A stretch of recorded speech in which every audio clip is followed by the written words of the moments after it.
Hey, what's up YouTube? It's your boy Mr. TrojanMan142 here, and I was getting ready for a raid when I was selling some things. I noticed that there's this kind of weird bug going on with the AKS-74U. So if I go in and try to sell it to Mechanic, this one sells for a hell of a lot more than the other AK. And hopefully a lot of you guys know by now that you can take apart the AK and it'll sell for the same price. Now if you go back into your character's inventory, it won't actually sell for this price. Like if you go into your character and then come back to this, it'll be a totally different price. But if you sell it as it is right now, it's worth 25,000 rubles. Now if I go back into my inventory and I look, all my parts are still there. I can go back and actually sell all these individual parts, which I'm gonna do.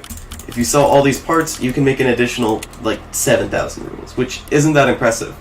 But looking at this AK, I was wondering, why does it sell for so much less?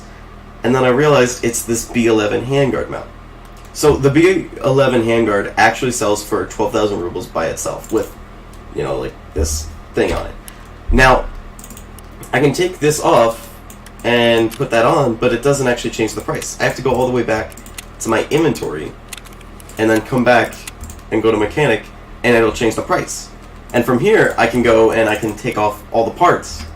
But for people who are trying to make a few extra bucks, something like this that doubles the value of your weapon, I really hope that you guys can understand how massive and awesome this is. I don't actually know if it's the handguard itself or if it's the attachment that I put on it. Because if I go back, this handguard is only worth 2,300 rubles. And it could just very well be that this light attachment is the thing making the difference. If we go and we just take this off, this will sell to Mechanic for 9,000, where that only sells for 2,300. So make sure you guys are stripping off all these parts before you try to sell to a vendor.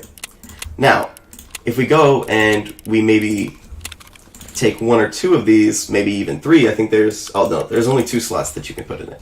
But if you put 2, that could potentially increase the value even more. And if you just take it right off before you sell your AKS, it's going to sell for an immensely greater value. I just noticed this while I was getting ready for my raid, and I thought I might as well share it with you guys since, I'm probably not the only one there trying to max out their traders before this wipe gets out. And so when I saw this, I was like, oh man, I've just got to show somebody. So I decided that I wanted to share it with all you guys, and hopefully that this might help people in this patch, and if they don't fix it, it might be able to help some of you guys in the next patch that comes around. And I'm really hoping that you guys enjoyed this video. If you did, please leave a like. If you notice something like this working with other weapons, please leave it in the comments. I'd like for this to be something that people can share around and, maybe show your buddies. So, again, if you enjoyed this video, please leave a like, share, comment, subscribe, hit the bell button, because that's the only reason people are getting notifications at this point. I really hope you guys enjoyed the video. Thank you again for watching. This has been your boy, TrojanMan142, and I will catch you all later.